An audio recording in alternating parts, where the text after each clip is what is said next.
Good evening and welcome to the subcommittee meeting of the Policy Subcommittee. Will the clerk please call the roll? Chairperson Nutter? Present. Ms. Doherty? Here. Ms. Martin? Three present. We have a couple items on the agenda tonight. The first would be the policy on service animals. I'd like to turn this over to Mrs. Durkin and Attorney Hall. Thank you. Actually, I'll turn it over to Attorney Hall, who's done the research on this, and he can share with you the policy on service animals.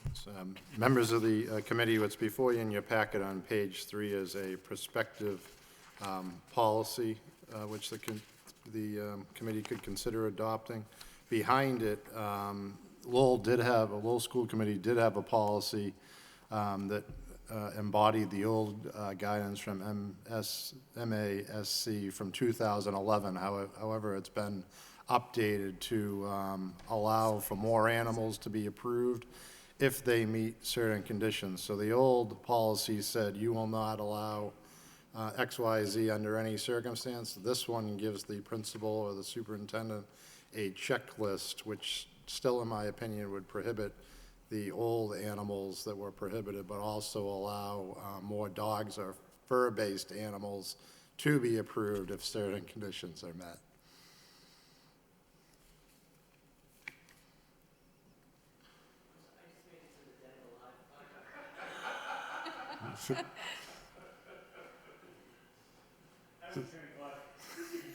I just kind of glanced over that one.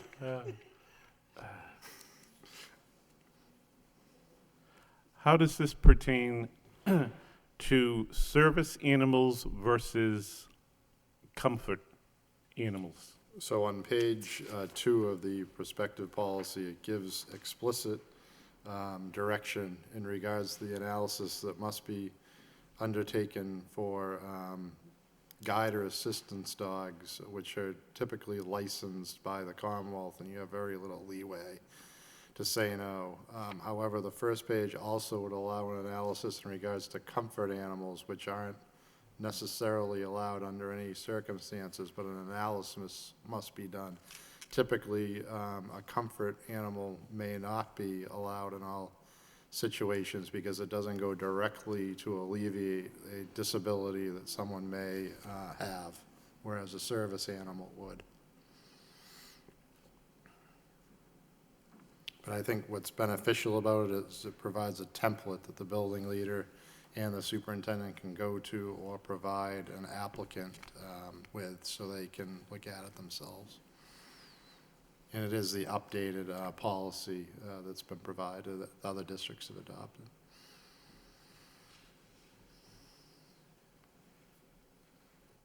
Ms. Doherty?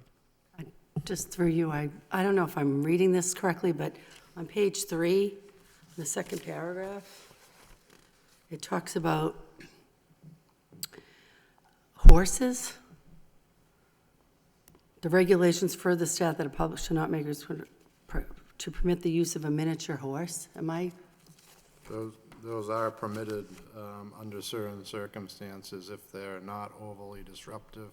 I don't think it would be typical that that would be permitted in our classrooms, but there could be some sort of situation where it might be allowable, but an analysis would be performed using this policy.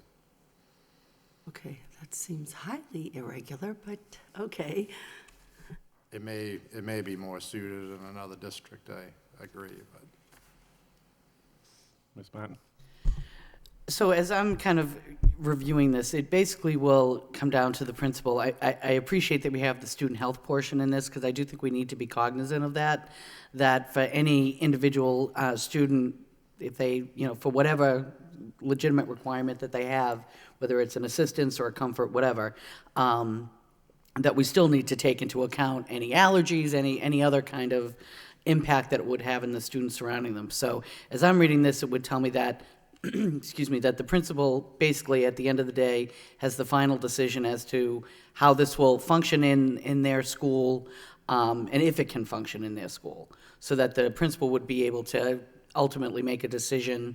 It may mean moving somebody, I mean, there'd be a lot of different criteria, I'm sure.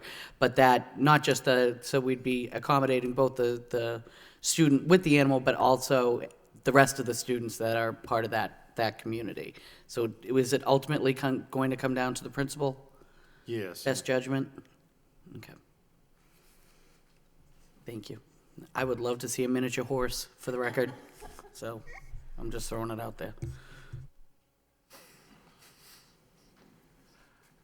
If there were no other comments, I would look for a motion to recommend that this be approved and brought to the school committee for approval. Seconded. Motion made by Ms. Martin, seconded by Ms. Doherty. Could we have a roll call, please? Chairperson Nutter? Yes. Ms. Doherty? Yes. Ms. Martin? 3 yeas approved. The second item on the agenda is time allowed for speakers under public participation.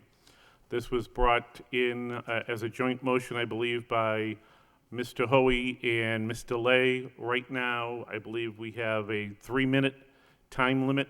The city council has a 5-minute time limit. Do either one of my colleagues have anything they'd like to say about this?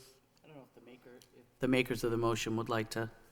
Yeah, I'd like to just say one comment. I think most people stay within the 3-minute range, but there are a few people that need 5 minutes. I don't think we'll have a large amount of people that are going to want the whole 5 minutes. And like I said, I think guys like you need more than 3 minutes, so I think we should give He's not wrong. I'm just joking, but I do think we should give people 5 minutes, that's all. Thank you. Mr. Lay?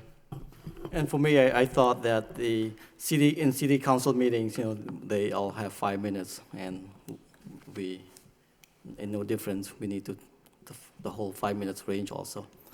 So that's why the motion. Ms. Martin?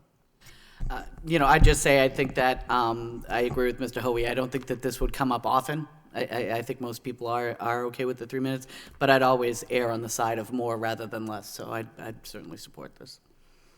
So I would be looking, Just one more thing. The reason why I came up with the motion was to kind of take care of my friend Jonathan Richmond. I think he needs more than 3 minutes, so I'm just trying to help him out. Thank you, Joe. Thank you.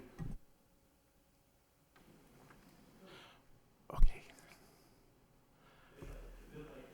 I would be looking for a motion to recommend that the school committee extend their public participation from 3 minutes to 5 minutes. Motion by Ms. Martin.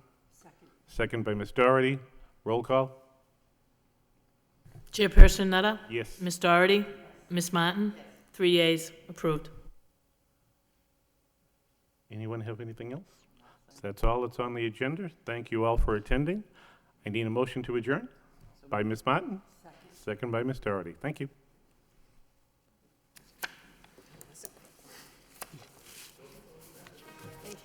Let's have our meeting.